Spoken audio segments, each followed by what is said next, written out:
Siempre creí que un padre es como el mezquite en el jardín. Puedes trepar en él, colgarte de sus ramas, a veces hasta olvidarlo, pero ahí está firme protegiendo la casa. Me llamo Don Roberto, tengo 70 años y mis manos maltratadas por 40 años de trabajo en la maquiladora y de reparaciones los domingos cuentan la historia de una vida entera dedicada a darle a mi hijo Miguel una vida más suave que la mía. Pero un mezquite, cuando lo descuidas demasiado tiempo, termina por entender que vale mucho más que aquellos que se refugian bajo su sombra. Era el 23 de diciembre. El frío calaba afuera, pero en mi pecho era primavera.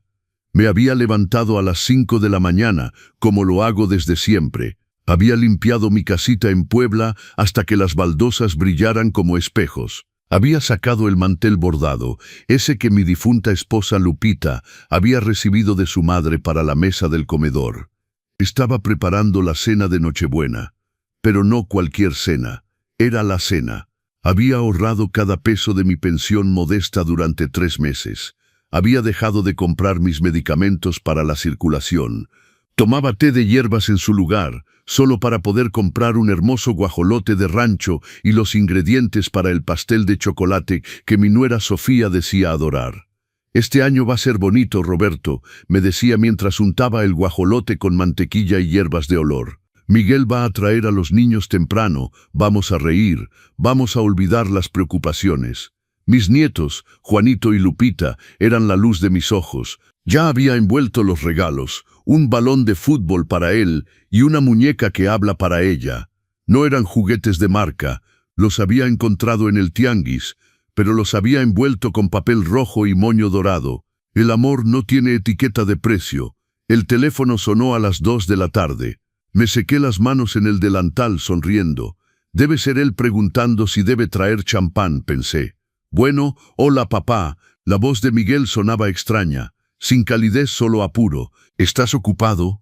«Estoy preparando el guajolote, mijo. Ya huele bien rico en toda la casa, y preparé el cuarto de los niños para que puedan tomar la siesta si están cansados después de la cena». Hubo un silencio del otro lado de la línea, ese tipo de silencio que te hiela la sangre. «Escucha, papá, justo de eso quería hablarte». Respiró profundo como si reuniera valor para arrancar una curita. «Sofía y yo platicamos. Sabes que ha sido un año difícil, mucho trabajo, mucho estrés. Estamos agotados. Lo sé, mijito, por eso vienen acá. Yo me encargo de todo, solo tienen que descansar y comer». «No, papá, no entiendes». Su voz se endureció. «Decidimos que este año la Navidad sería diferente, más íntima». Mi sonrisa se desvaneció lentamente. «Íntima, ¿cómo?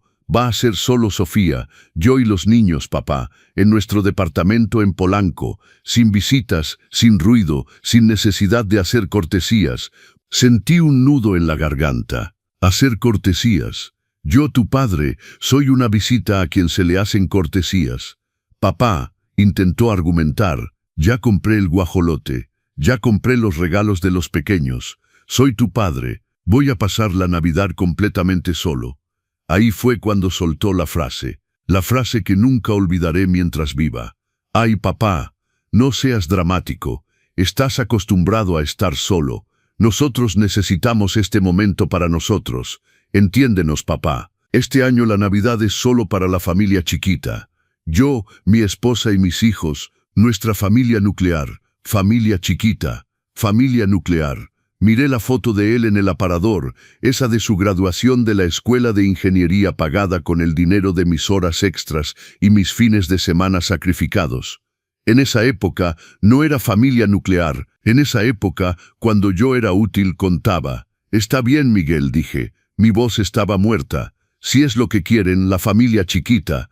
«Ah, súper que entiendas. Sabía que no ibas a ser problema. Después del 25 pasamos a recoger los regalos de los niños. Besos, papá. Bye», y colgó. Ni un te quiero, ni un feliz Navidad. Me quedé ahí, sosteniendo el teléfono, escuchando el tono. Miré el guajolote en su charola. Miré la mesa puesta con el mantel bordado, miré los 2 regalos envueltos en el sillón. La casa que parecía llena de alegría hacía unos minutos se volvió de pronto inmensa y vacía. El silencio gritaba en mis oídos. Me senté en la silla de la cocina y las lágrimas rodaron. No eran lágrimas de capricho, no era dolor físico, dolía en el pecho, dolía saber que había sido desechado como ropa vieja que ya no sirve. Familia chiquita. Yo estaba excluido. Yo era el sobrante. Amigos míos, si ya me siguen, no duden en dejar un pulgar arriba y decirme en los comentarios de qué región de México están viendo este video. Siempre me da gusto leerlos, y si todavía no están suscritos a los consejos del abuelo, es el momento. No tuve valor para cocinar el guajolote. ¿Para quién? Para mí y las moscas. Guardé la carne en el congelador. Apagué las lucecitas navideñas que había colgado en la ventana. Cerré las cortinas para no ver la felicidad de los vecinos. La noche de Nochebuena, el 24 de diciembre, la calle estaba de fiesta. Cohetes, música, risas. Fui hasta la alacena y saqué un sobre de sopa instantánea de verduras. Calenté el agua. Me senté a la mesa completamente solo en la penumbra. Mientras tragaba esa sopa desabrida, tragándome las lágrimas con los fideos blandos, tomé mi teléfono. Entré a las redes sociales, esas que mi vecina me enseñó a usar. Fui al perfil de Miguel, y lo que vi me heló la sangre y luego me hizo hervir. Había una foto publicada hacía 10 minutos. No estaban en su departamento en pijama, estaban en un hotel de lujo en Cancún, todos vestidos de blanco, sonriendo, copas de champán en la mano. El pie de foto decía: Navidad inolvidable con mis amores, familia blindada, gratitud, la buena vida. Habían mentido. No querían quedarse tranquilos en casa. Querían viajar, gastar, presumir. Y yo era el estorbo. Yo era el viejo pobre que no encajaba con el decorado lujoso de su Instagram. Tenían vergüenza de mí, vergüenza de mi sencillez. En ese momento, algo se rompió dentro de mí. Pero no fue mi corazón. Lo que se rompió fue mi ceguera de padre. Dejé la cuchara en la sopa, me levanté despacio, fui a mi cuarto, abrí el cajón de mi cómoda y saqué un sobre Kraft del banco. Abrí el estado de cuenta del 20 de diciembre. Miré la cifra impresa, $7,600,000 pesos. Era el dinero de la venta del rancho de mi padre en Guanajuato, que había sido comprado por un desarrollador inmobiliario. El dinero había llegado a mi cuenta hacía una semana. Les iba a anunciar en Navidad. Iba a darle un cheque de $200,000 pesos a Miguel de regalo para que pagara parte de su crédito hipotecario. Iba a pagar la escuela privada de los nietos todo el año. Iba a darles la sorpresa de su vida. Pero ahora, viendo sus fotos en la playa y mi sopa de 50 centavos, doblé el estado de cuenta tranquilamente. Familia chiquita, ¿verdad, Miguel?, murmuré en la oscuridad de mi cuarto. Pues tu familia chiquita es rica en apariencia. Yo soy rico de verdad y no vas a ver ni un peso de este dinero. Me dormí con el alma lavada, no por el perdón, sino por la lucidez. El viejo Roberto ingenuo se quedó en 2000. Enero pasó lentamente. No vinieron a buscar los regalos. Dijeron que estaban muy ocupados. Sabía que estaban disfrutando la vida, gastando lo que tenían y lo que no tenían. Continué mi rutina. Misa el domingo, mercado el sábado, reparaciones en el garaje, pero ahora caminaba con la cabeza en alto. Tenía un secreto de $7,000 pesos. Fue a principios de febrero cuando su castillo de naipes se derrumbó. El teléfono sonó un martes lluvioso. Era Miguel. Papá, por el amor de Dios. Su voz era puro pánico. Nada de esa frialdad de Navidad.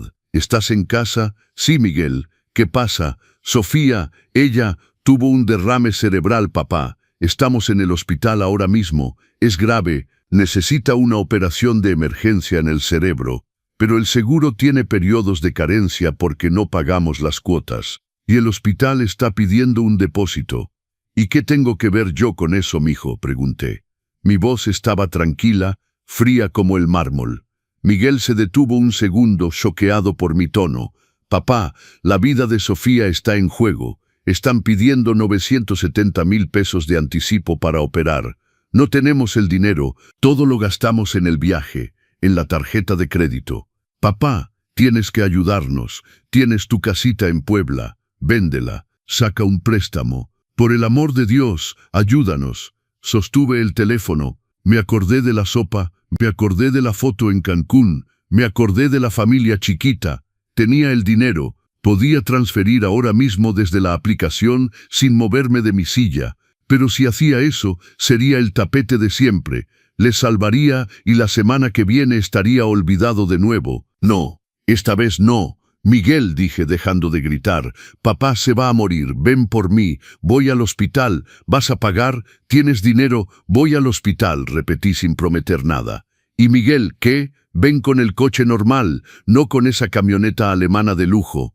Porque si veo esa camioneta, no me subo. Colgué, fui frente al espejo, me pasé un peine por el cabello blanco, me puse mi mejor traje, uno gris sobrio pero impecable.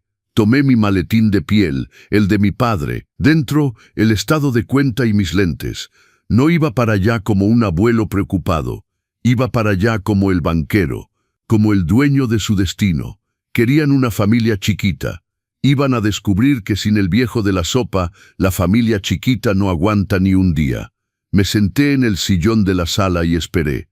No sentía piedad. Sentía que había llegado la hora de la verdad y estaba listo para cobrar cada lágrima que había derramado en Navidad. No con dinero, sino con obediencia. El taxi se detuvo frente a mi portón. No era la camioneta alemana gris metalizada que les gustaba exhibir. Era un Tsuru blanco abollado del costado. Miguel bajó del asiento trasero, el cabello revuelto, la cara hinchada y roja. La lluvia fina de febrero mojaba su ropa, pero ni siquiera parecía sentirla. Me quedé en el porche, sosteniendo mi maletín con ambas manos, observando la escena. El hombre que corría hacia mí no se parecía en nada al hijo arrogante que me había llamado en Navidad. Se parecía a un niño perdido, pero no me moví para abrazarlo. Me quedé firme como un poste de luz en medio de la tormenta. «Papá, ven, súbete rápido», gritó abriendo el portón con fuerza. El tiempo apremia. Caminé despacio hasta el coche. Me subí sin decir palabra. El chofer, un joven, me miró en el retrovisor sorprendido. «Al hospital, joven», ordené con voz calmada de quien manda, y puede manejar rápido. Durante el trayecto Miguel sollozaba a mi lado. Intentó tomar mi mano. Retiré mi brazo y lo puse sobre mis rodillas, con los dedos cruzados. No era momento de abrazos, era momento de lucidez. El médico dijo que la arteria está tapada al 95%. Balbuceó, tratando de justificar su desesperación. Si no operan ahora, no pasa la noche. Miré la ciudad desfilar rápidamente por la ventana. ¿Y el dinero, Miguel?, pregunté sin mirarlo. ¿Dónde está todo el dinero de la familia exitosa? ¿No son ricos? ¿No fueron al resort 5 estrellas en Cancún? Tragó sus lágrimas de golpe. Volteó su cara hacia mí, los ojos desorbitados de estupor. ¿Tú viste?» Vi. Giré mi rostro despacio para mirarlo fijamente. Vi las fotos, el champán, las sonrisas, mientras yo comía sopa de sobre completamente solo en la oscuridad. Ustedes brindaban por la familia blindada. ¿Dónde está el blindaje ahora, Miguel? El champán no paga la operación. Bajó la cabeza, humillado. Gastamos todo, papá. El límite de las tarjetas explotó durante el viaje. Sofía pensaba que iba a caer un bono en enero, pero no cayó. Andamos en números rojos desde hace 2 meses. Irresponsables, solté la palabra como una sentencia. No son adultos, son niños jugando a la casita con el dinero del banco. El coche frenó en la entrada de urgencias. El caos del hospital privado era elegante, pero el olor a muerte y miedo es el mismo en todos lados, sea en el IMSS o en la clínica de los ricos. Miguel corrió hacia recepción. Lo seguí a mi paso, la espalda recta. La recepcionista, una joven con uniforme impecable, miró a Miguel con ese aire de «lo siento, pero sin dinero no pasa nada». «Señor Miguel, como le dije, el área financiera no ha autorizado la hospitalización sin el depósito previo para el material. Su seguro está suspendido por falta de pago de la última mensualidad». «Pero es una emergencia», Miguel gritó golpeando el mostrador. «No pueden dejarla morir». «Hemos estabilizado a la paciente en urgencias, señor, pero la operación, que es el procedimiento definitivo, requiere la regularización. Son 970,000 pesos. Miguel se volteó hacia mí. Temblaba de pies a cabeza. Papá, por favor, dijiste que venías a ayudar. Puedes conseguir ese dinero. Vende el rancho de Guanajuato, saca un préstamo. Por el amor de Dios, ayúdame. Miré a mi hijo, miré a la recepcionista que nos observaba con lástima. Abrí mi maletín despacio, no con precipitación, sino con precisión. Saqué mis lentes de lectura y me los puse en la nariz. Luego saqué el sobre Kraft doblado. No necesito vender nada, Miguel, dije fuerte para que todos escucharan. Y hablo fuerte porque, a diferencia de ustedes, yo no gasto lo que no tengo. Saqué el estado de cuenta del sobre. Lo puse frente a la cara de mi hijo. Leyó el saldo, sí, mis 100 pesos. Su boca se abrió. Miró el papel, luego a mí, luego el papel otra vez. Parecía que veía un fantasma. 7 millones y medio de pesos, murmuró, incrédulo. Tienes casi 8 millones en tu cuenta. ¿De dónde salió eso? De mi pasado, de la herencia de mi padre, de mi trabajo. Guardé el estado de cuenta. El dinero de la gente honesta y ahorradora. Los ojos de Miguel brillaron con una mezcla asquerosa de alivio y codicia. Gracias a Dios, papá. Ahora puedes pagar. Sofía se está muriendo. Jalé mi brazo con fuerza, liberándome de él. No soy tu cajero automático, Miguel. El silencio en recepción fue absoluto. Hasta el teléfono dejó de sonar. ¿Qué? Tartamudeó. Papá, ¿la vas a dejar morir con todo ese dinero en la bolsa? Por venganza por lo de Navidad. Eso no es de cristianos. Esto no es venganza, es negocio, dije fríamente. Voy a pagar, pero tengo condiciones. Lo que sea, hago lo que sea. Perfecto. Me volteé hacia la recepcionista. Señorita, ¿puede emitir la factura o darme las coordenadas para la transferencia? Voy a pagar al contado. Mientras la joven tecleaba nerviosamente, me volteé hacia Miguel y apunté mi dedo a su cara. Escucha bien, Miguel. Voy a salvar la vida de tu esposa, pero desde el momento en que mi dinero salga de mi cuenta para entrar a la de este hospital, su vida financiera me pertenece. ¿Cómo que te pertenece?, preguntó, confundido y asustado. Se acabó la fiesta, se acabó el resort, se acabó el lujo. Voy a pagar la operación, pero el hoyo que cavaron no se detiene ahí. Deben gastos de mantenimiento del edificio, deben mensualidades del coche, deben la escuela de los niños. Asintió con la cabeza, llorando. Entonces voy a tomar el control, declaré. Voy a auditar las cuentas de tu hogar. Voy a ver cada peso que entra y sale. Y si encuentro un gasto superfluo, un café en Starbucks, lo suelto en el acto. Entendido, entendido, papá. ¿Nos vas a ayudar a organizarnos? No voy a ayudar, Miguel. Voy a mandar, corregí secamente. Y hay una cosa más, que Sofía va a necesitar cuidados postoperatorios. Una enfermera a domicilio es cara. No tienen dinero, así que me voy a instalar en su departamento en la Ciudad de México. Sus ojos saltaron de sus órbitas. Tú, vivir con nosotros. Pero no tenemos cuarto de visitas acondicionado. A Sofía le gusta su intimidad. Y somos la familia chiquita. Se acabó, Miguel, corté con impaciencia. Voy para allá. Me instalo en el cuarto que sea, aunque sea la sala. Voy a vigilar su recuperación y voy a vigilar dónde se gasta mi dinero. Si no quieres, no hay problema. Guardo mi dinero, tomo un taxi y me regreso a casa a comer mi sopa. La decisión es tuya. El cerebro es de tu esposa.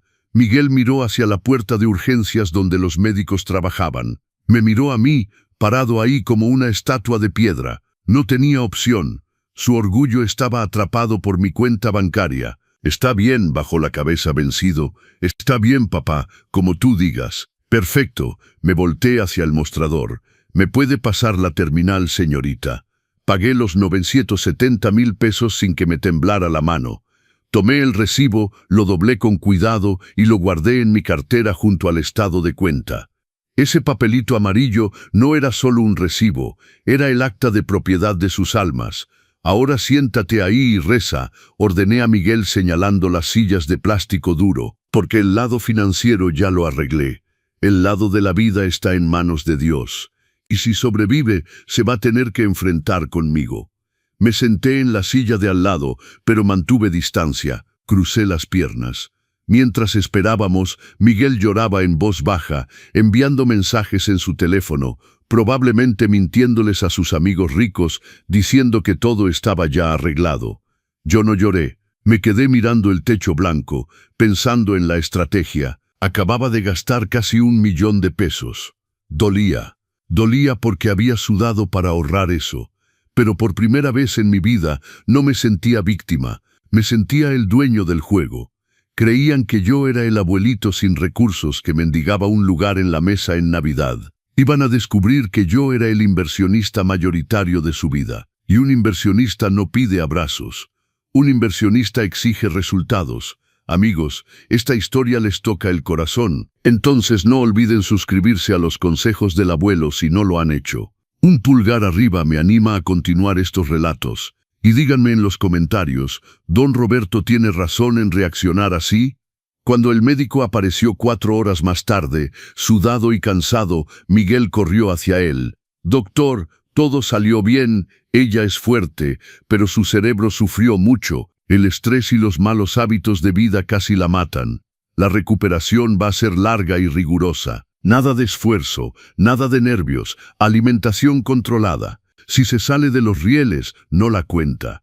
Miguel suspiró de alivio y me miró, esperando un abrazo de celebración. Me quedé sentado, solo asentí con la cabeza al médico. «Gracias, doctor», dije. «No se preocupe, los rieles los voy a trazar yo». Me levanté y alicé mi pantalón. «Miguel, dame las llaves del departamento ahora». «Ahora, pero voy a quedarme aquí con ella en terapia intensiva. Tú te quedas. Yo necesito ver el estado del terreno antes de comenzar la intervención. Voy a buscar mis cosas a casa y me voy para allá. Pero papá, el departamento está desordenado. La muchacha del aseo no vino esta semana. Mejor aún». Sonreí sin mostrar los dientes. «Así veo la verdad al desnudo. Dame las llaves». Sacó el llavero de su bolsillo y me lo tendió. Su mano temblaba al soltar el metal en mi palma. Sabía que estaba entregando el control de su santuario. «Ah, ¿y Miguel? Sí, ese guajolote de Navidad», pregunté. «¿Qué pasó con él? ¿El guajolote?» «Lo tiré». «Mentira.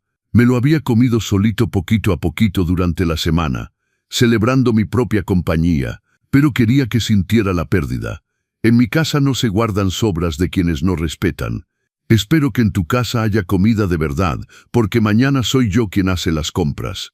Salí del hospital, llamé mi propio taxi y regresé a casa a hacer mi maleta. Mientras doblaba mi ropa sencilla, sentí una fuerza nueva en mis brazos. No era enojo, el enojo pasa, era autoridad.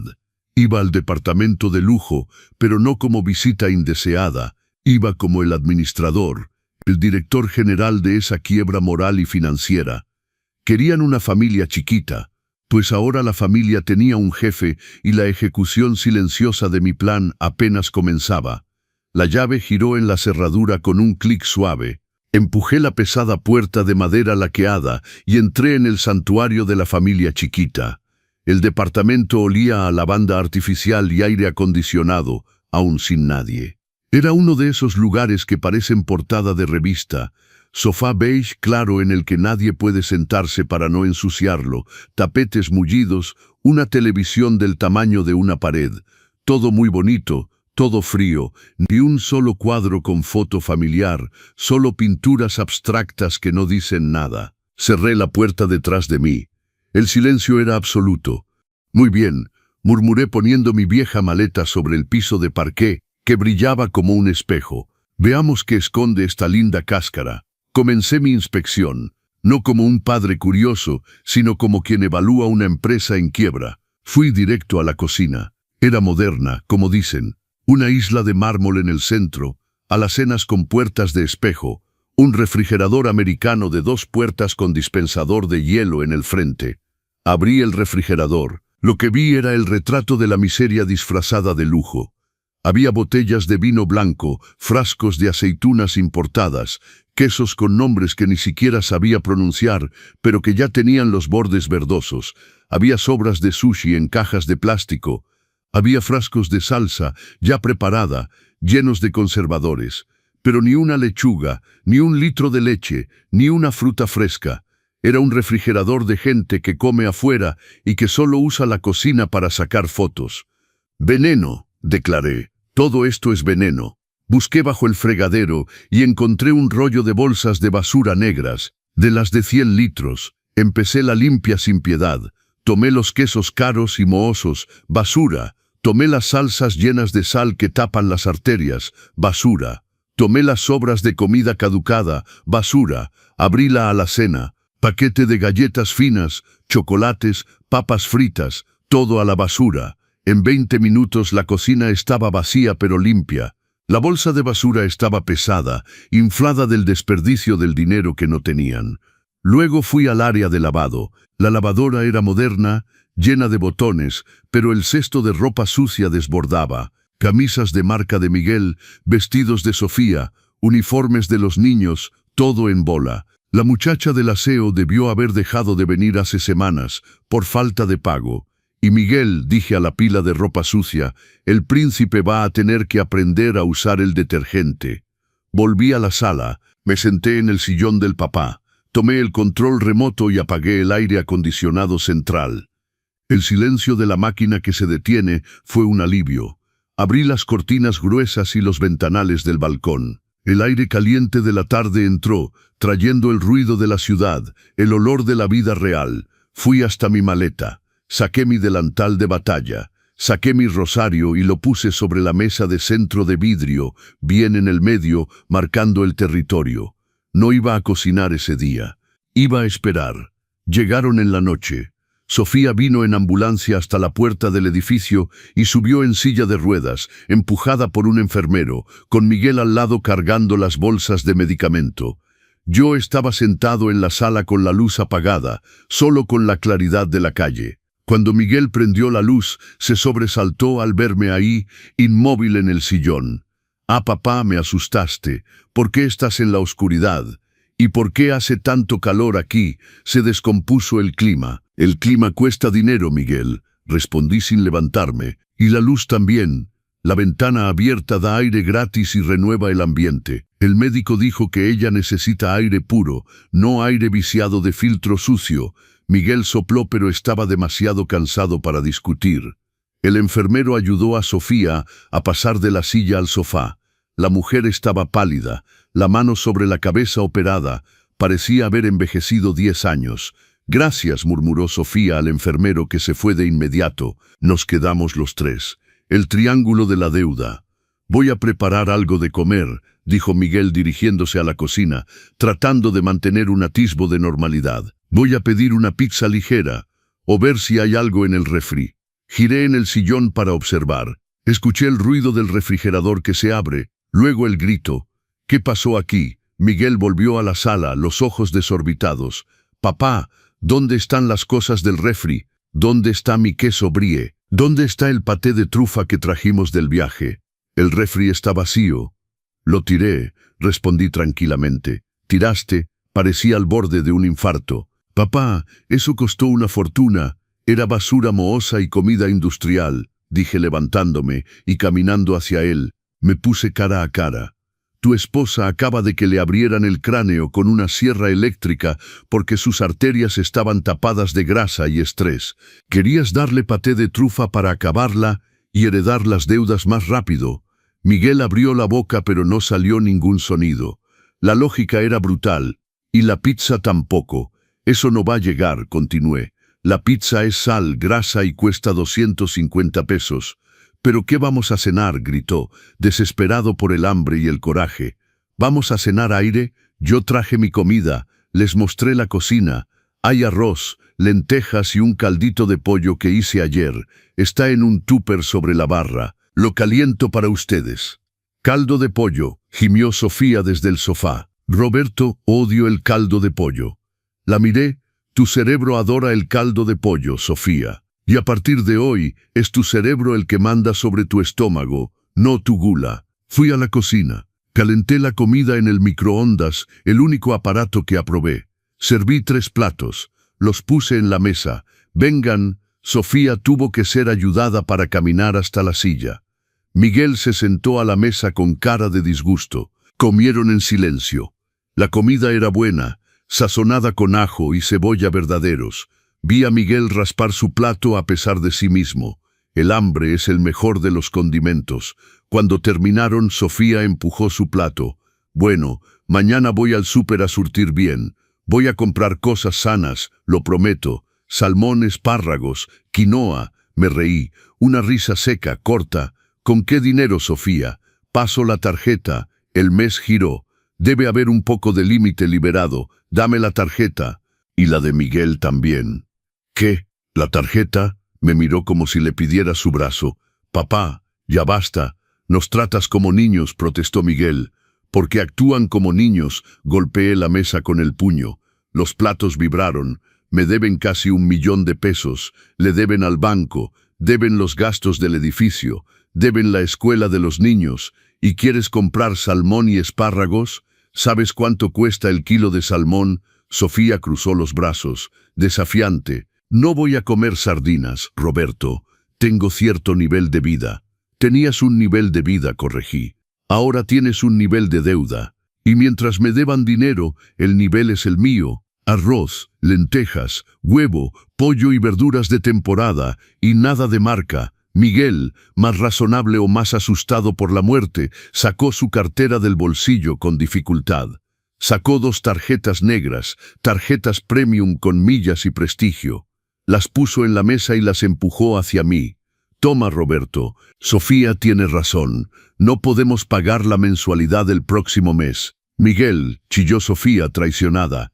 Le das nuestras tarjetas. Dáselas, Sofía, explotó Julien agotado. Se acabó. La fiesta terminó. Sofía lloró de rabia, sacó su tarjeta de su bolsa de marca y la aventó en mi dirección.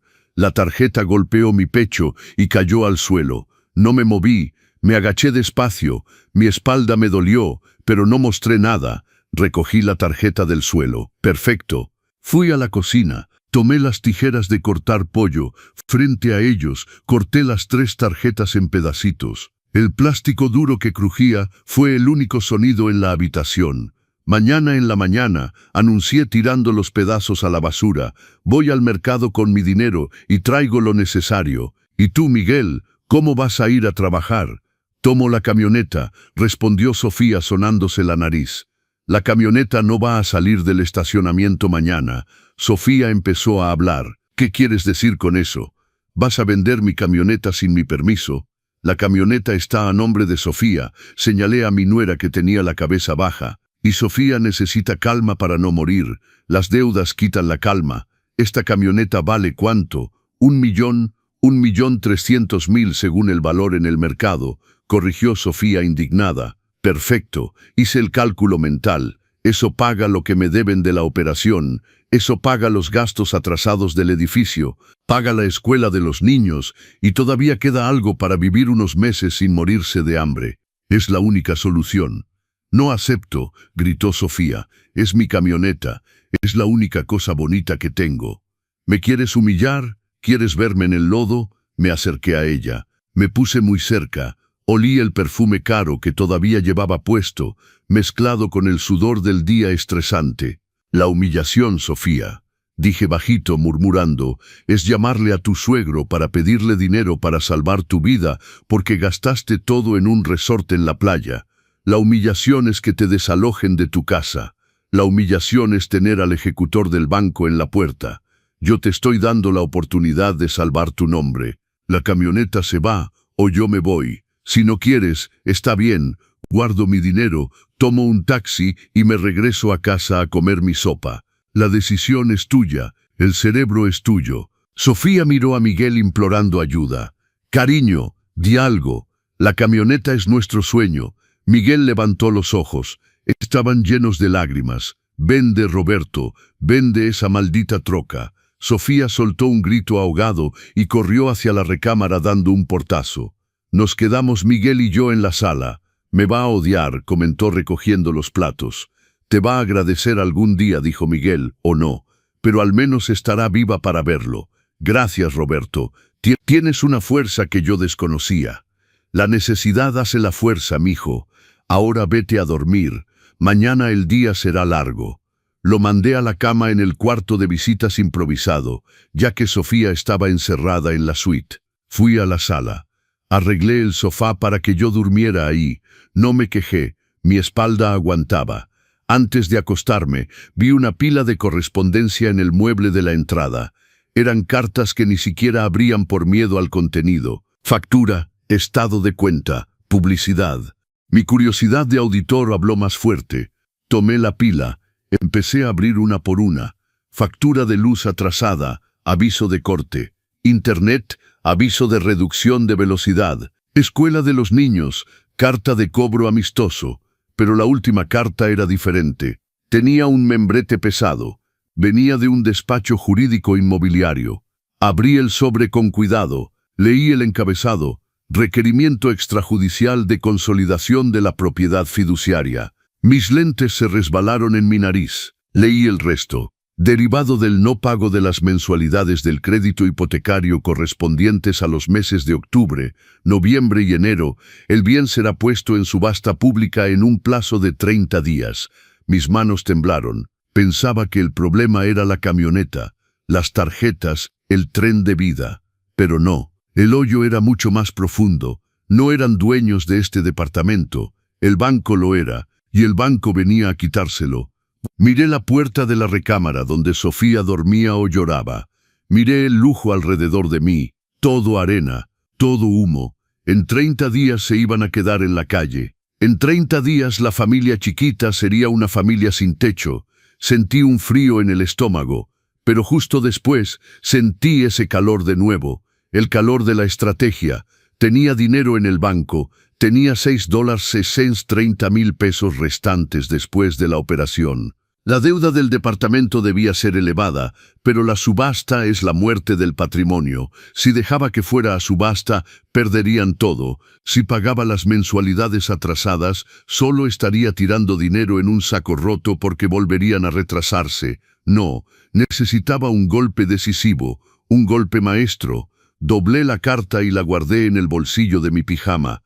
Mañana, murmuré al techo de estuco, mañana Sofía va a perder la camioneta. Pero va a descubrir que la camioneta es el menor de sus problemas. Y yo voy a hacer la compra más grande de mi vida. Apagué la luz. El viejo Roberto, el ingenuo, hubiera rezado a Dios pidiéndole ayuda. El Roberto de hierro rezó agradeciendo la oportunidad. Mañana no sería más un invitado. Mañana comenzaría el proceso para convertirme en el dueño de todo. Me desperté con el ruido de la lluvia fina que golpeaba contra el ventanal del balcón. Eran las 5 de la mañana. Dormir en el sofá de un departamento de lujo no es cómodo, pero el dolor en mi espalda era menor que el dolor de cabeza que Sofía y Miguel iban a tener en unas horas. Me levanté en silencio. La casa todavía dormía. Fui a la cocina. Preparé mi café fuerte en el filtro de tela que había traído en mi maleta, porque el café de máquina de cápsulas tiene sabor a plástico y precio de oro. Mientras el olor del café invadía esta cocina estéril, releía la carta del requerimiento de subasta. $300,000. Era el monto para liquidar el atraso, las penalizaciones, los intereses y evitar que el banco recuperara el bien. El plazo vencía en 48 horas. Si no hacía nada el viernes, estarían en la calle. El ejecutor vendría, cambiaría la cerradura y adiós al balcón con vista a la ciudad. Metí la carta en el bolsillo de mi delantal. Preparé la mesa del desayuno, pan que había comprado ayer y guardado en una bolsa para que no se endureciera, mantequilla y café negro. Nada de jugo de naranja en cartón, nada de embutidos caros. A esa hora sonó el timbre. Era Toño, mi sobrino, puntual como un reloj. «Hola, tío Roberto, vengo por la troca. Que Dios te bendiga, mijo, la llave está ahí». Tomé la llave de la camioneta del mostrador. En ese momento Sofía salió de la recámara. Tenía la cara hinchada de haber llorado toda la noche. Llevaba una bata de seda que debió costar más que mi pensión. «¿Toño ya está aquí?», preguntó con la voz quebrada. «Ya está aquí y se va a llevar la camioneta». Sofía corrió al balcón, miró hacia abajo a la calle donde la camioneta gris metalizada estaba estacionada. «Es mi bebé», sollozó. «Trabajé tanto para esa camioneta». «Trabajaste para pagar los intereses, Sofía», corregí secamente. «La camioneta nunca fue tuya, era del banco, y ahora va a servir para tapar el hoyo que cavaron». «Toño, ¿puedes irte?». Toño tomó la llave, un poco avergonzado por los llantos de su prima política, y bajó. Sofía se quedó en el balcón, viendo cómo se iba la camioneta. Cuando las luces traseras desaparecieron en la esquina, se derrumbó en el piso llorando como si hubiera perdido un hijo. No fui a consolarla. Me quedé en la mesa tomando mi café.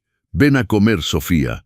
Estómago vacío no aguanta, y hoy vas a necesitar fuerza. Se levantó, se secó la cara con el dorso de la mano y vino a la mesa.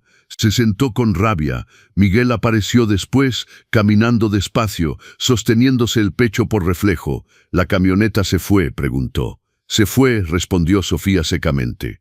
«Tu papá la vendió, contentos ahora. Somos peatones, somos pagadores de deudas, somos sobrevivientes», corrigió Miguel sentándose. «Gracias, Roberto. El dinero cae cuando. Mañana, 100.000 pesos. Es lo que Toño logró negociar para una venta rápida». «Perfecto». Sofía se animó un poco. «Eso nos permite pagarte la operación, pagar la escuela de los niños, los gastos atrasados del edificio, y todavía quedan como 100.000 para respirar un poco. No estamos tan mal. Nos compramos un carrito usado después, y yo la dejé hacer sus planes, la dejé construir su castillito de arena en su cabeza». Cuando terminó de hablar, sonriente de una esperanza falsa, saqué la carta de mi bolsillo. Puse el sobre la mesa. El papel hizo un ruido seco sobre la madera. «¿Qué es eso?», preguntó Miguel frunciendo el ceño. «Llegó ayer. Estaba en la pila de correspondencia que esconden detrás del florero de la sala». Miguel tomó el papel, leyó. El color abandonó su cara tan rápido que creí que le iba a dar otro infarto ahí mismo. «Dios mío», murmuró. «No es posible». «Miguel». Sofía le arrebató el papel de las manos. Leyó. Sus ojos recorrieron las líneas jurídicas. Ejecución, desalojo, deuda total. Sofía soltó el papel como si quemara. «No, no es posible. Miguel, dijiste que habías renegociado». «Lo intenté». Miguel se tomó la cabeza con las manos. «Pero querían un enganche enorme. Creí que me iba a caer el bono. Aposté a que pasaría». «Apostaste». Sofía gritó. «El plazo vence mañana». «Mañana, Miguel. Van a tomar el departamento». Miró alrededor, las paredes decoradas, el techo trabajado. El pánico era real.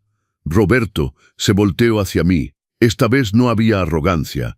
Había terror. «Roberto, nos van a desalojar. Tienes que ayudarnos». Tomé un sorbo de café. «El dinero de la camioneta son 100.000 pesos. Eso no cubre esto. La deuda del embargo son 300.000, sin contar los gastos. Faltan 2.100.000 solo para empezar a negociar. Y el dinero de la camioneta no cae hasta mañana. La subasta cierra el sistema esta noche a medianoche». «¿Tienes dinero?». Sofía agarró mi mano, volcando un poco de mi café. «Tienes 6,5 millones en tu cuenta. Paga, Roberto. Te pago después, lo juro. Por el amor de Dios, es el techo de tus nietos». La miré a los ojos, esa mano que apretaba la mía, esa mano con las uñas arregladas y los anillos de oro. «Suelta mi mano, Sofía». Soltó asustada. «¿Quieres que pague 3,600.000 pesos hoy para salvar su departamento?» «Sí, es un préstamo. Te pagamos intereses». «Ni siquiera pagan los gastos del edificio, Sofía. No tienen crédito. No tienen palabra», dije tranquilamente. «Si pago esta deuda, me quedo sin capital. Gasto casi todo lo que tengo, y ustedes siguen siendo dueños del departamento, siguen jugando a los ricos y yo me quedo sin mi seguridad. Pero eres su padre. Un padre hace sacrificios, un padre cría a su hijo para el mundo, no para ser un parásito». Me levanté de la mesa. «No voy a pagar su deuda». Miguel se puso a llorar ruidosamente, un sollozo feo de desesperación. Julien lloraba en silencio, vencido. «Entonces es eso», murmuró Miguel. «Nos vamos a quedar en la calle. Vamos a perder todo». Me quedé parado, mirándolos a ambos. Era el momento. La carta final. No dije que los iba a dejar en la calle. Dije que no voy a pagar su deuda. Levantaron los ojos confundidos. «¿Cómo es eso?». «Tengo una propuesta comercial». Fui hasta mi maletín y saqué un bloc de notas y un bolígrafo. «Voy al banco hoy, voy a liquidar esta deuda completamente, 3,600.000 pesos, voy a purgar la hipoteca sobre el bien». «Ay, Roberto, gracias». Sofía iba a levantarse para abrazarme. «Siéntate», grité. «No he terminado». Se volvió a sentar temblando. Voy a pagar, pero a cambio quiero el acta de propiedad. Silencio. ¿El acta de propiedad?, preguntó Miguel. Sí, no voy a prestar dinero. Voy a comprar su departamento. Pago la deuda del banco y ustedes transfieren la propiedad a mi nombre.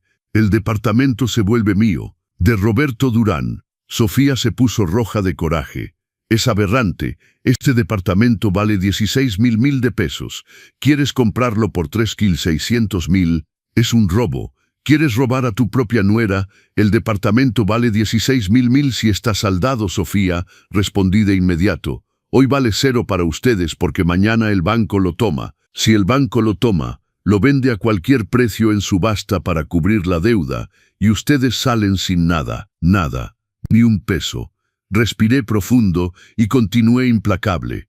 Mi propuesta es la única que les deja un techo. Compro el departamento, saldo la deuda. El bien se vuelve mi patrimonio. A cambio, los dejo seguir viviendo aquí. ¿Como inquilinos?, preguntó Miguel. Como invitados, corregí. Porque un inquilino tiene derechos. A los invitados que se portan mal, se les pide que se vayan. No van a pagar renta, solo van a pagar los gastos del edificio y las facturas de consumo. Pero la casa es mía, las reglas son mías, y el día que yo me muera, entonces sí, el departamento les regresa en herencia, pero solo si se lo merecen. Sofía me miraba con odio, un odio puro, se sentía atrapada. ¿Planeaste esto? ¿Querías quitárnoslo todo desde el principio? Yo planeé tener una vejez tranquila. Sofía, golpeé la mano sobre la mesa. Fueron ustedes quienes planearon el desastre viviendo de apariencias. Les ofrezco la salvación. Tómalo o déjalo. Si no quieren, guardo mi dinero, me regreso a casa en Puebla y esperan al ejecutor mañana. Decidan ahora. Miré el reloj en la pared. El banco abre en 30 minutos. Necesito la respuesta. Miguel miró a su esposa. Sofía, firma. Miguel, vas a dejar que se quede con nuestra casa. Ya perdimos la casa, cariño. Despierta. Miguel gritó, la vena del cuello saliente. Mi papá tiene razón. Es la única oportunidad de no terminar debajo de un puente. Acepta. Traga tu orgullo y acepta. Sofía lloró de nuevo. Murmuró insultos en voz baja, pero sabía que no tenía opción. Está bien, murmuró. Está bien, cómprate esta maldita casa. No sonreí, no lo celebré, solo asentí con la cabeza. Perfecto, tomen los documentos, vamos al notario y al banco. Las horas siguientes fueron burocráticas y tensas. Fuimos al banco. El asesor me miró raro cuando pedí hacer el pago del requerimiento judicial de $3.600.000 al contado, pero el dinero estaba ahí. Hice la transferencia. La sensación de ver mi saldo pasar de 6,5 millones a 3 millones fue física, un golpe en el estómago. Era el sudor de mi padre, el sudor de mi vida. Pero cuando tomé el recibo de liquidación, sentí el peso del poder. De ahí fuimos con el notario. Hicimos un contrato de compraventa y una cesión de derechos. El abogado del notario, un amigo de Miguel, me miró con respeto. Entendió quién salvaba a quién. Sofía firmó el documento llorando de rabia. Miguel firmó con alivio. Yo firmé con firmeza. Roberto Juan Durán. Cuando salimos del despacho ya era tarde. El sol se estaba poniendo. Regresamos al departamento. Entramos a la sala. El mismo sofá de ayer, los mismos muebles, pero la energía era diferente. Sofía se tiró en el sofá, agotada. Ya, Roberto. Satisfecho. La casa es tuya. Eres el patrón. Ahora mismo me quedé parado en medio de la sala, sosteniendo la carpeta con los documentos. No me llames patrón, Sofía. Respétame como tu suegro y como el dueño de la casa donde vives, por favor. Fui hasta el balcón con vista a la ciudad. Abrí el ventanal. El viento de la tarde entró. Y tengo una noticia más, dije mirando la ciudad iluminada. ¿Qué más?, preguntó Sofía ya al límite. El dinero de la camioneta que cae mañana, unos 100,000 pesos. Sí, al menos eso nos queda. No les queda nada. Me volteé hacia ellos. Ese dinero llega a mi cuenta. ¿Cómo? Ya tienen la casa. ¿Quieres el dinero de la camioneta también? Gasté 3.600.000 pesos hoy, más 97 denablos de la operación. Total 4,57 mil pesos invertidos en ustedes.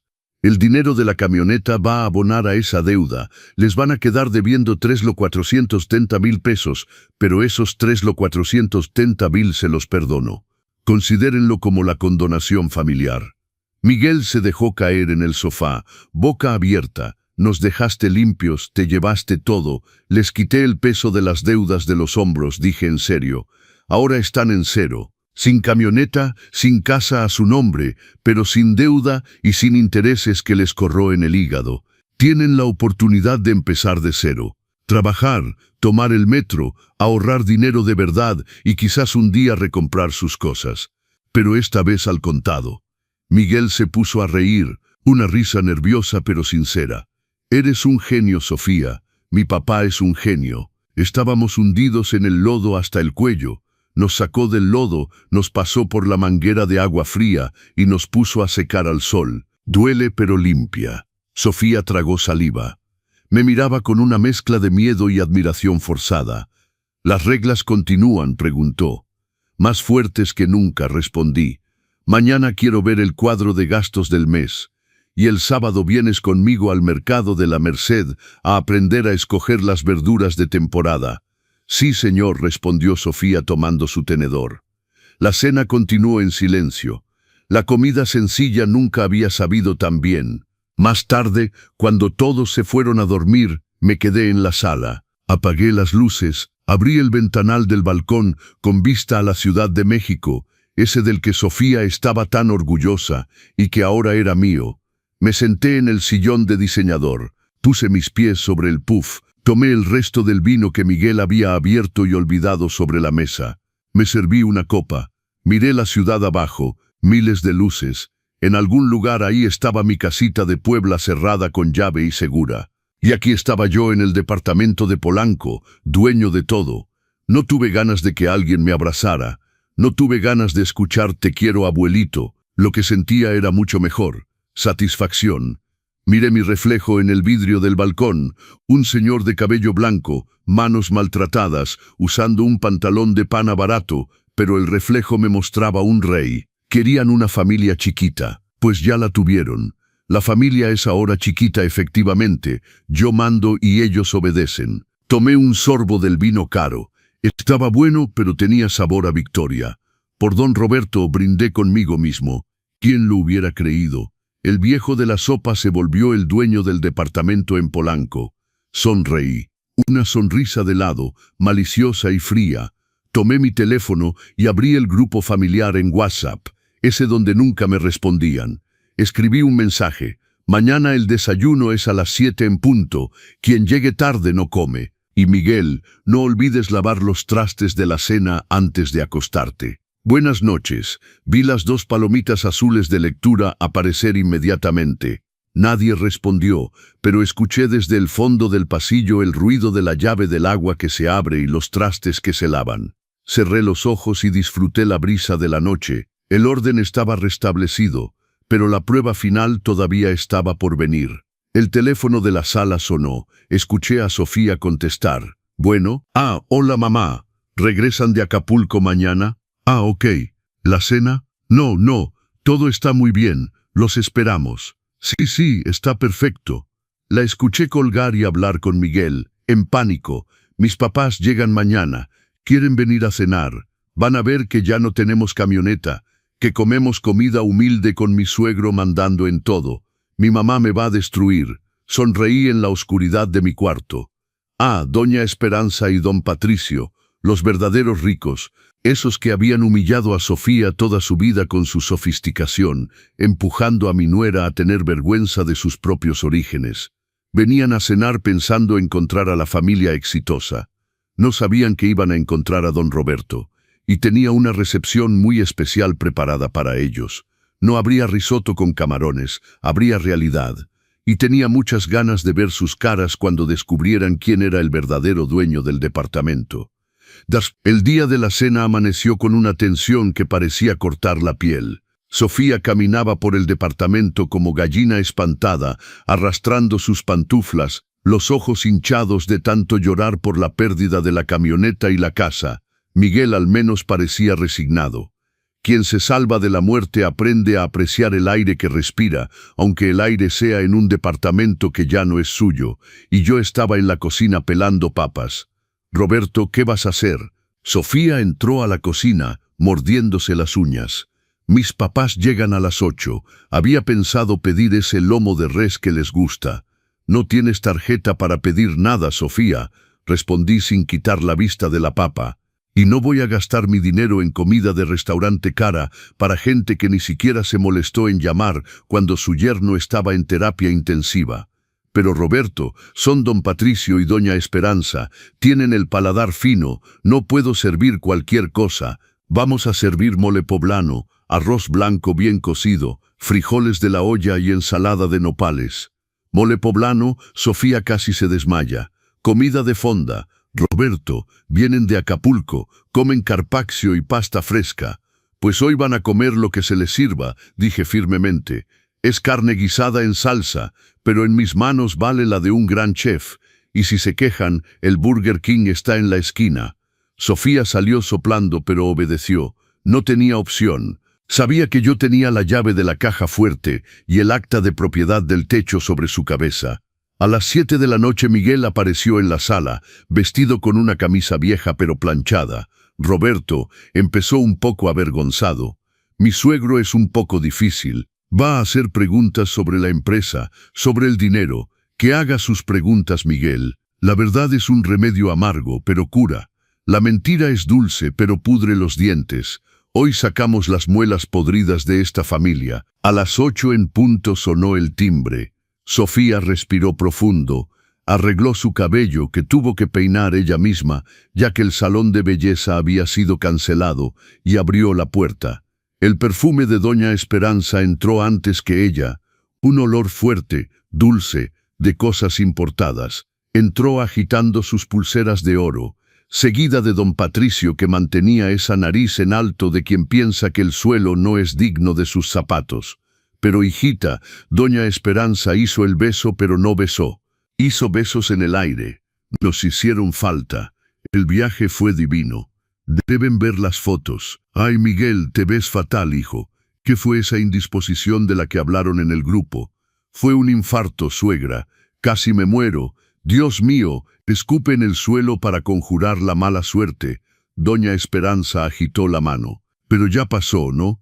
Estás en casa, estás bien. Patricio, ¿dónde está el vino que trajimos? Don Patricio tendió una botella a Sofía, un vino de etiqueta cara. Lo guardamos para celebrar el éxito de tu despacho. Por cierto, ¿dónde está el aire acondicionado? Nos estamos asfixiando aquí. Está apagado, dije saliendo de la cocina con la cazuela de mole humeante en las manos. Doña Esperanza me miró. Su sonrisa desapareció de inmediato. «Ah, ¿usted está aquí?», dijo con ese tono de desprecio educado. «Sofía, trajiste a tu suegro para ayudar con la limpieza. ¡Qué buena idea! Es tan difícil encontrar una muchacha de confianza en estos tiempos». El silencio en la habitación fue mortal. Sofía se puso blanca. Miguel bajó la cabeza. Puse la cazuela sobre la mesa con calma. Me limpié las manos en el delantal. «Buenas noches, doña Esperanza». «Don Patricio», dije mirándolos a los ojos, «siéntense, la cena está servida». «¿La cena?», don Patricio miró la cazuela de mole como si fuera comida para perro. «Guisado, Sofía. Hijita, pensamos que íbamos a comer ese pescado que haces normalmente. Siéntate, Patricio». Mi voz no fue una invitación, fue una orden. Se miraron choqueados por mi atrevimiento, pero el hambre y el shock los hicieron sentarse. Me senté en la cabecera de la mesa. El lugar de Miguel, el lugar de honor. «Sírvanse», ordené. Se sirvieron porciones pequeñas frunciendo la nariz. Entonces Patricio intentó lanzar la conversación ignorándome. «Miguel, vi que el lugar del estacionamiento está vacío. Mandaste la camioneta a blindar. La cambiaste por una Porsche». Miguel detuvo su tenedor en el aire. Me miró. Yo seguí comiendo tranquilamente. «La vendí, suegro». «¿Vendida?», don Patricio se atragantó con la papa. «¿Cómo que vendida? Esa camioneta era el símbolo de tu éxito. ¿La están cambiando por un modelo superior?». «No, señor. La vendimos para pagar deudas». «¿Deudas?». Doña Esperanza soltó sus cubiertos. El ruido del metal sobre el plato fue fuerte. ¿Qué deudas? Ganan fortunas. Sofía se la pasa publicando bolsas, viajes. ¿Qué está pasando? Quebramos, mamá. Sofía habló, la voz temblando pero decidida. Estamos en la ruina. Las tarjetas explotaron. El banco vino a reclamar. La escuela de los niños está atrasada. El viaje a Cancún fue todo a crédito. No teníamos ni un peso en la bolsa. Don Patricio se puso rojo de coraje. No de preocupación, de coraje. ¿Cómo se atreven? Siseó. ¿Cómo se atreven a manchar el nombre de la familia? Siempre les dije que debían mantener el nivel. La apariencia importa. Esto es comportamiento de incapaces. ¿Y por qué no nos pidieron ayuda? Porque estaban en Acapulco publicando fotos de champán, explotó Miguel. Y cuando Sofía llamó pidiendo auxilio por el infarto, su teléfono estaba apagado. Estábamos de vacaciones, se defendió doña Esperanza. Y un infarto, bueno, hay seguro médico. El seguro estaba suspendido por falta de pago, intervine. Mi voz cortó la discusión como navaja. Necesitaban 90 pesos para la operación al contado. Si no, Miguel moría en la camilla. Don Patricio se volteó hacia mí furioso. ¿Y usted qué tiene que ver en esto? Vino a opinar sobre la desgracia ajena. Vine a pagar la factura que ustedes no pagaron, respondí. Pagué la operación, pagué el hospital, pagué la enfermera. Doña Esperanza rió, una risa nerviosa y burlona. ¿Usted? ¿Con qué dinero? ¿Su pensión? No me haga reír, don Roberto. 970,000 pesos es dinero de gente grande. Abrí mi maletín que estaba colgado de mi silla. Saqué el contrato de compraventa del departamento y el recibo de liquidación del banco. Los aventé sobre la mesa, justo frente al plato de mole de don Patricio. Lean, dije. Don Patricio tomó los papeles, ajustó sus lentes. Con cada línea que leía su mano temblaba más. Esto es imposible. Tartamudeó. Liquidación crédito hipotecario. Transferencia de propiedad. Roberto Juan Durán. Levantó los ojos. ¿Usted compró su departamento? Compré. El banco lo iba a ejecutar anteayer por 3,600,000 pesos de deuda. Fui ahí, lo liquidé todo al contado e hice que transfirieran el acta a mi nombre. El departamento me pertenece, del piso al techo, de las paredes a los muebles. Todo lo que ven aquí es mío. ¿El departamento es suyo?, preguntó doña Esperanza, la voz apagándose. Mío, del primer al último centímetro cuadrado. Don Patricio soltó el papel. Miró a su yerno con asco. Vendiste tu casa a tu suegro. Te volviste un parásito en casa de tu suegro. Miguel, no tienes vergüenza. Tenía vergüenza cuando le debía al banco, suegro, respondió Miguel. Ahora tengo un techo. Roberto salvó a mi familia. Hizo lo que ustedes con todos sus millones nunca hicieron. Se ocupó de nosotros. Se ocupó de quitarles todo, siseó don Patricio. Esto es una estafa. Aprovechó su fragilidad. Me levanté despacio, con la calma de quien tiene el arma cargada. Estafa, don Patricio. Es criar un hijo para que sea inútil y luego venir a reclamar éxito, dije.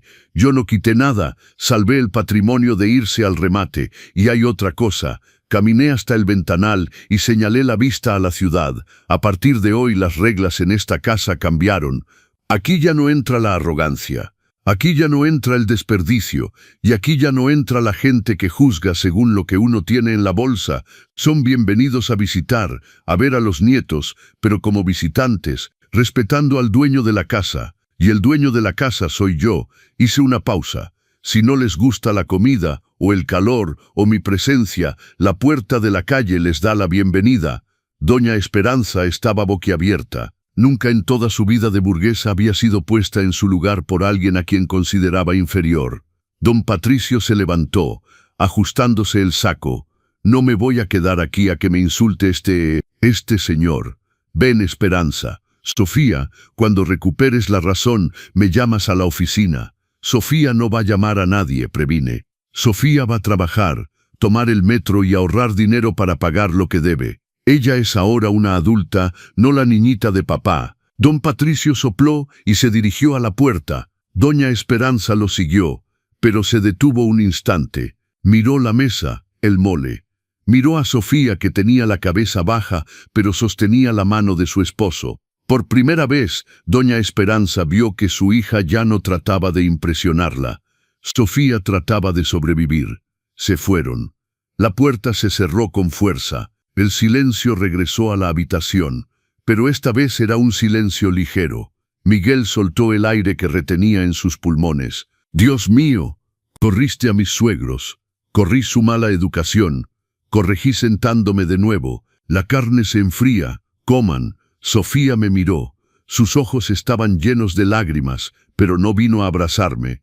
Sabía que yo no quería abrazos, quería compostura. «Roberto», dijo, «fuiste increíble, fui necesario, corté el cumplido, ahora come, y mañana en la mañana, Sofía, te quiero levantada a las 6, vamos a vaciar ese cuarto de trastos y organizar las donaciones. Hay un montón de ropa de marca ahí que no sirve para nada. La vamos a vender en el mercado de segunda y hacer dinero para las compras de la semana». «Sí, señor», respondió Sofía tomando su tenedor.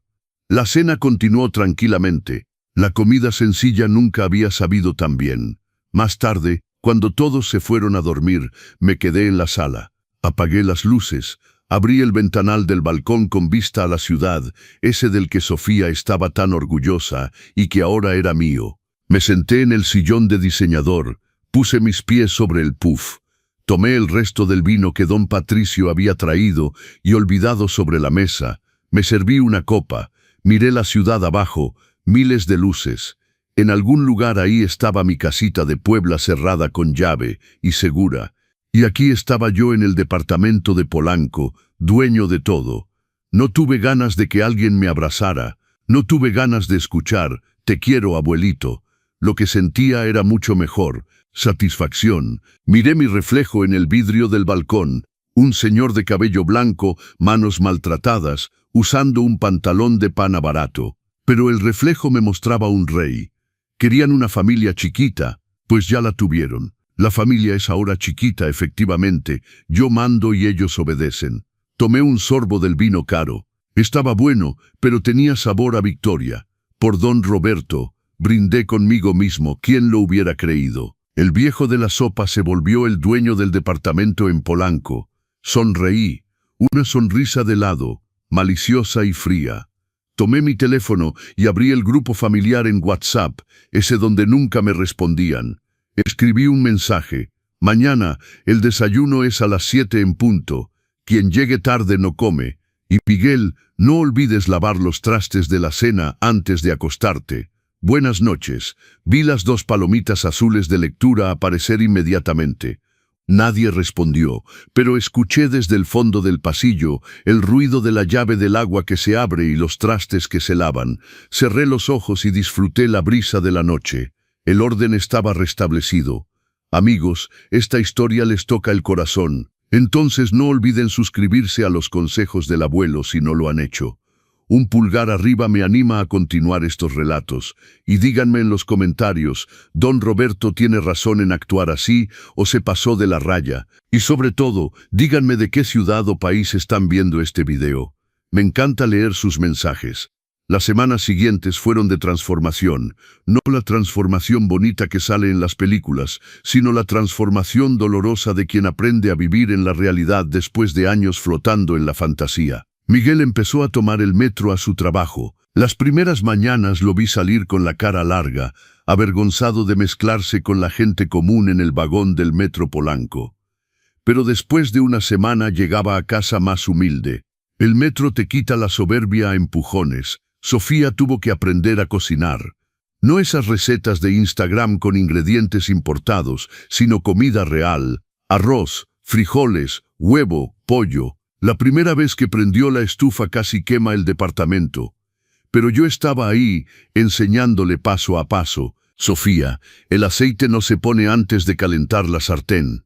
Sofía, los frijoles se lavan antes de cocinar. Sofía, el arroz se mide, 2 tazas de agua por 1 de arroz.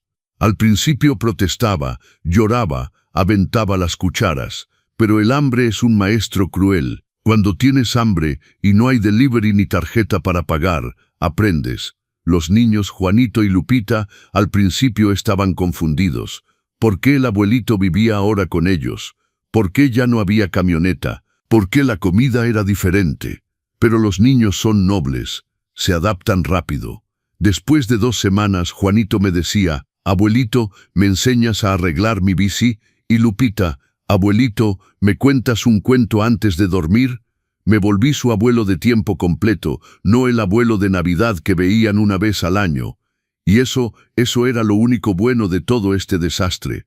Un sábado en la mañana cumplí mi promesa. Le dije a Sofía, vístete, vamos al mercado de la Merced. La Merced se horrorizó.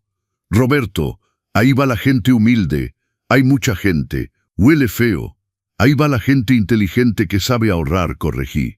Y sí, huele a comida fresca, a tierra, a vida, no a ambientador de supermercado. Vístete cómodo, vamos a caminar. Fuimos en metro. Sofía nunca había tomado el metro en su vida. Se sentó en el asiento de plástico mirando a su alrededor como si estuviera en otro planeta. Toda esta gente, murmuró, ¿a dónde van? A trabajar, a vivir, a hacer lo que tú nunca hiciste, ganarse el pan. Llegamos a la Merced.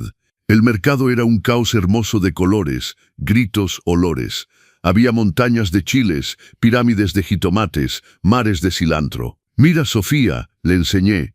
Este jitomate está en $20 el kilo. En tu supermercado fancy te cobran 60. ¿Por qué? Por la bolsita de plástico y el aire acondicionado.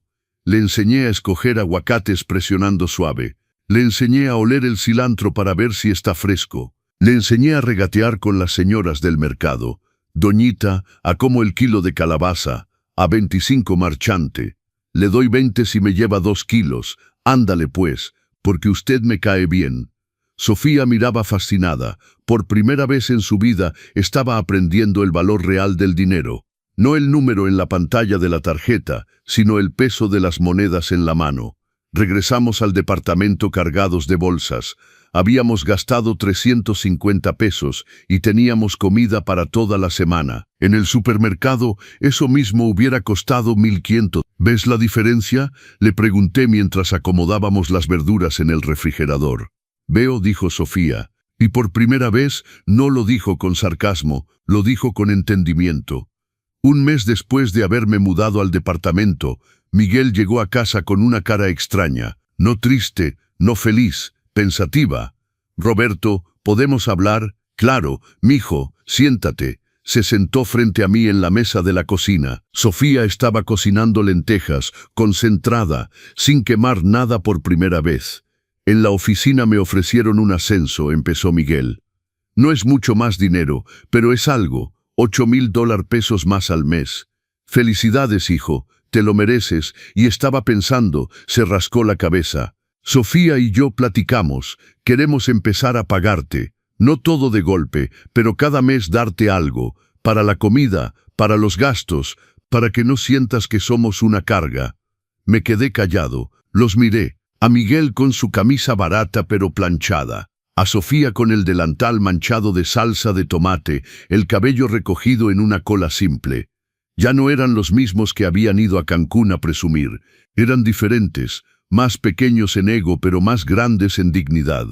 ¿Cuánto quieren darme?, pregunté. 3,000 pesos al mes, dijo Miguel. Sé que no es mucho comparado con lo que nos has dado, pero...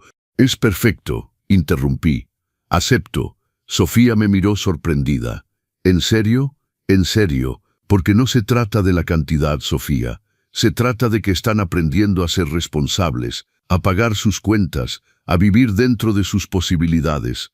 Me levanté y puse mi mano sobre el hombro de Miguel. Estoy orgulloso de ti, mijo. Por primera vez en mucho tiempo, estoy orgulloso. Miguel se quebró, lloró como no había llorado en meses, pero no eran lágrimas de desesperación, eran lágrimas de alivio.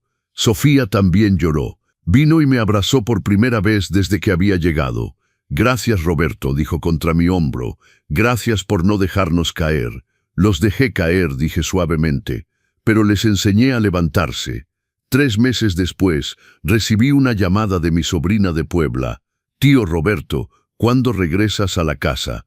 Está cerrada desde hace meses. Los vecinos preguntan. Diles que estoy bien, que estoy en la Ciudad de México con mi familia.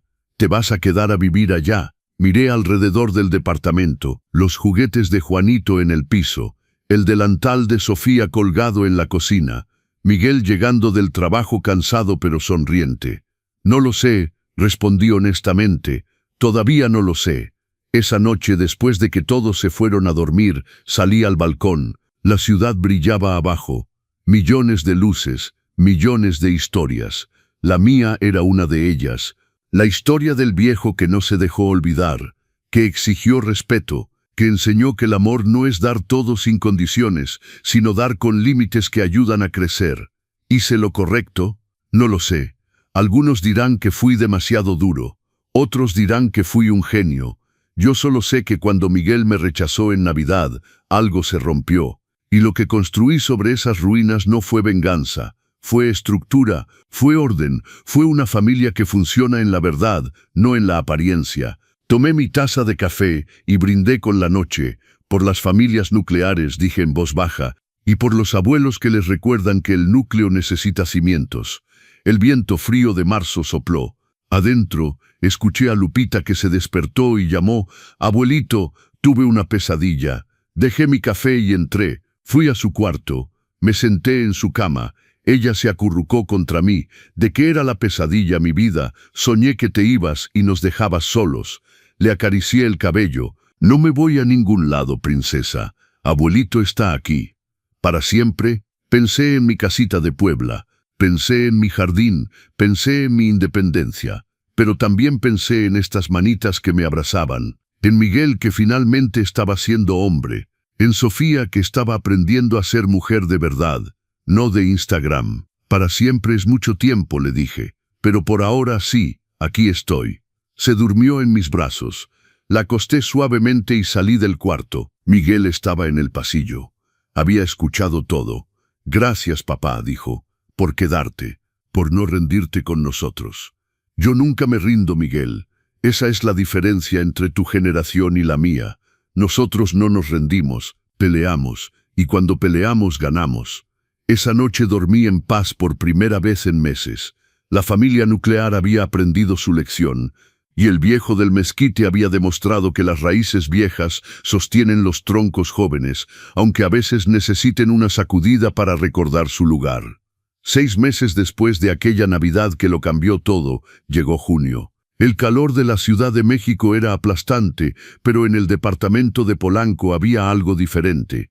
No era el aire acondicionado que seguía apagado, era algo más profundo, era paz. Miguel había aceptado el ascenso y estaba trabajando duro. Ya no llegaba presumiendo, llegaba cansado pero satisfecho.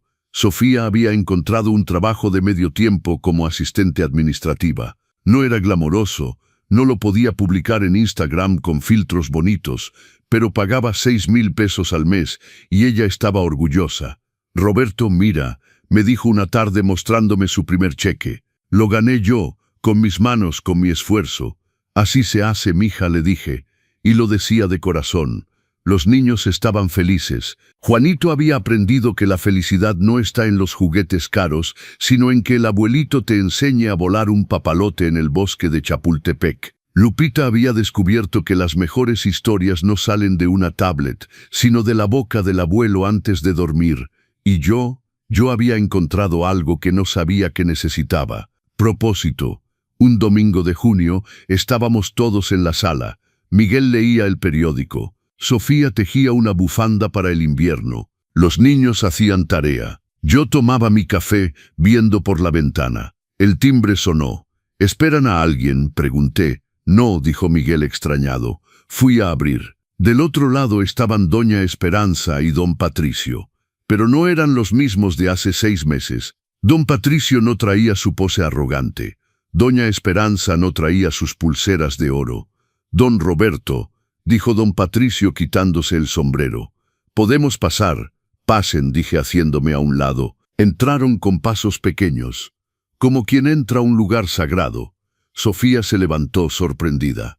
«Mamá, papá, ¿qué hacen aquí? Venimos a hablar con don Roberto», dijo doña Esperanza. «Si él nos permite». Me miraron, no con desprecio, con respeto. «Siéntense», dije señalando el sofá. Se sentaron.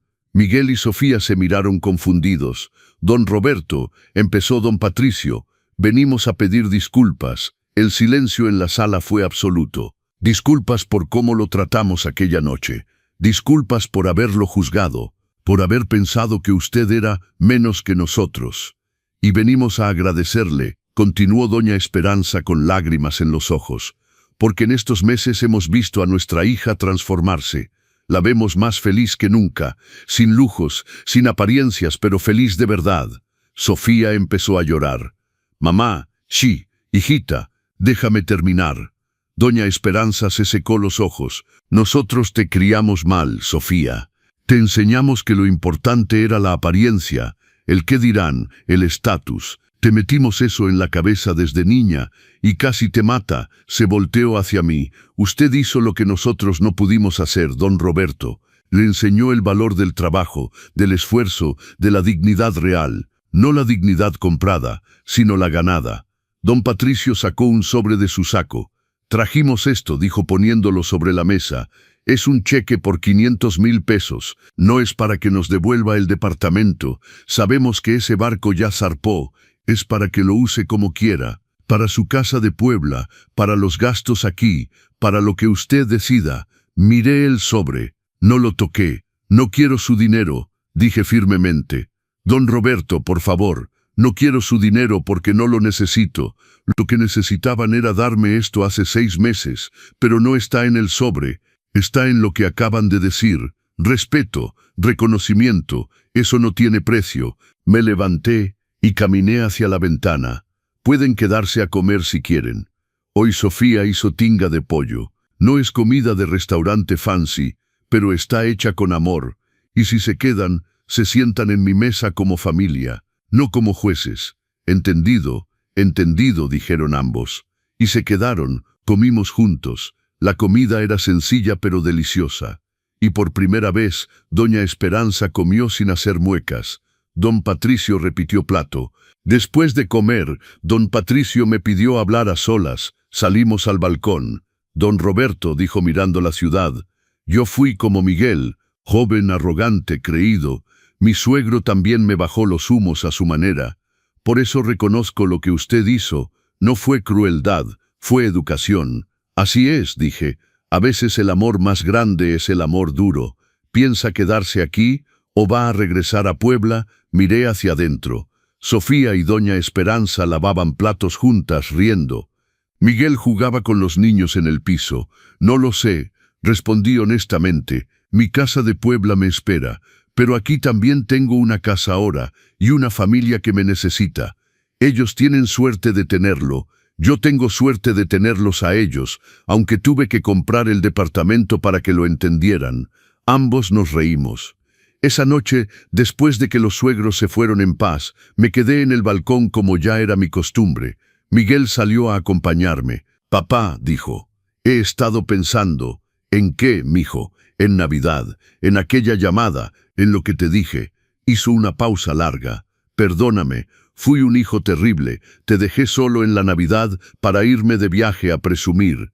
Te traté como si no importaras. Y tú me salvaste la vida, nos salvaste a todos. Puse mi mano sobre su hombro. Ya pasó, Miguel. Lo importante no es lo que hiciste, sino lo que aprendiste. Aprendí que la familia no es nuclear, papá. La familia es raíces, y tú eres la raíz más fuerte que tenemos. Me abrazó, un abrazo largo, sincero, de esos que curan años de distancia. Cuando se fue a dormir, me quedé solo en el balcón, saqué mi teléfono, abrí la aplicación del banco. Mi saldo decía 3,023,000 pesos. Había empezado con $7,600,000 en salvarlos. Pero lo que había ganado no tenía precio. Había ganado el respeto de mi hijo, el cariño de mis nietos, la transformación de mi nuera, la paz de saber que mi familia estaba bien. Y había ganado algo más importante. Había recuperado mi dignidad, mi lugar, mi voz. Ya no era el viejo de la sopa que esperaba migajas de atención. Era don Roberto, el patriarca, el que puso orden cuando todo era caos. 2 semanas después tomé una decisión. Llamé a Miguel y Sofía a la sala. Tengo algo que decirles, dije. Se sentaron nerviosos como niños ante el director. he decidido regresar a Puebla. El rostro de Sofía se descompuso. ¿Qué? ¿Por qué? ¿Hicimos algo mal? No, mija. Al contrario, ya no me necesitan. Claro que te necesitamos, protestó Miguel. Me quieren, corregí, pero ya no me necesitan. Aprendieron a caminar solos, aprendieron a administrar su dinero, a cocinar, a vivir dentro de sus posibilidades. Mi trabajo aquí está hecho. Saqué unos papeles de mi maletín. Esto es el acta de propiedad del departamento. Sigue a mi nombre, pero he hablado con el notario. Cuando yo muera, pasa automáticamente a nombre de ustedes, sin trámites, sin impuestos. Es mi herencia. Papá, no hables de eso, dijo Miguel con voz quebrada. Tengo 70 años, mijo. Hay que hablar de esto, pero no se preocupen. Pienso vivir muchos años más en mi casita de Puebla, cuidando mi jardín, yendo a misa, tomando mi café en paz. ¿Y nosotros?, preguntó Sofía. ¿Ya no nos vas a ver? Claro que sí, vendré cada mes. Y ustedes irán a Puebla cuando quieran. Las puertas de mi casa siempre están abiertas, pero ahora con respeto, con cariño verdadero, no por obligación ni por dinero.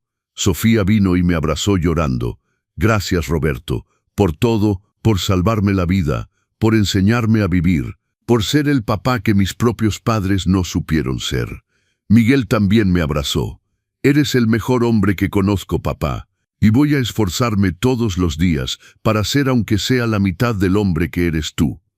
Una semana después hice mi maleta, la misma maleta vieja con la que había llegado 6 meses atrás. Juanito y Lupita lloraron. No te vayas, abuelito. Tengo que irme, mis amores, pero vienen a visitarme cada mes, y el abuelito viene en Navidad, esta vez sí, y vamos a hacer la cena más grande que hayan visto. ¿Lo prometes? Lo prometo. Miguel me llevó a la terminal de autobuses, no en camioneta de lujo, en su carro usado que habían comprado con sus ahorros, un Chevy Pop del 2015. Pequeño, modesto, pero pagado al contado. Papá, dijo antes de que subiera al autobús, ¿hice bien? ¿Estás orgulloso de mí? Estoy más que orgulloso, mijo. Estoy en paz, porque sé que vas a estar bien, que tu familia va a estar bien, y que finalmente entendiste lo que es importante. ¿Qué es importante, papá? La dignidad, el trabajo, el amor verdadero, no el amor de apariencias, y saber que la familia no es una postal de Instagram. La familia es la gente que está ahí cuando todo se cae. La familia es raíces, no ramas. Nos abrazamos una última vez. Subí al autobús, me senté junto a la ventana. Los vi ahí parados, Miguel, Sofía, Juanito, Lupita, agitando las manos. El autobús arrancó. Mientras la Ciudad de México se iba quedando atrás, saqué mi teléfono. Abrí el grupo familiar de WhatsApp. Escribí: llegué bien a Puebla. Los quiero. Y recuerden, familia chiquita es la que excluye. Familia grande es la que incluye, pero con respeto. Nos vemos pronto. Su papá que los adora, don Roberto. 3 segundos después, las respuestas. Miguel, te queremos, papá. Gracias por todo. Sofía, eres el mejor suegro del mundo, don Roberto. Te extrañamos ya. Juanito, Abelo, te quiero. Con sus errores de ortografía de niño de 7 años. Lupita, corazón, cerré los ojos. Sonreí. El viejo de la sopa había ganado. No con amargura, no con venganza, sino con sabiduría. Porque a veces el amor más grande no es dar todo. Es dar lo necesario. Es poner límites. Es enseñar que el respeto se gana, no se exige, y que cuando un padre anciano es olvidado en Navidad, no tiene que quedarse llorando en la oscuridad. Tiene derecho a levantarse, sacudir el polvo de la humillación y recordarle a su familia quién es el mezquite que lo sostiene. Amigos, si esta historia les tocó el corazón, no olviden dejar su pulgar arriba y suscribirse a los consejos del abuelo. Díganme en los comentarios, ¿don Roberto hizo lo correcto? ¿Ustedes qué hubieran hecho en su lugar? Y sobre todo, si tienen padres o abuelos mayores, llámenlos hoy, visítenlos, no esperen a que sea demasiado tarde, porque el día que ya no estén, todo el dinero del mundo no podrá comprar un abrazo más. Cuídense mucho, respeten a sus mayores y recuerden, el respeto no tiene precio. Hasta la próxima historia en los consejos del abuelo. Que Dios los bendiga a todos.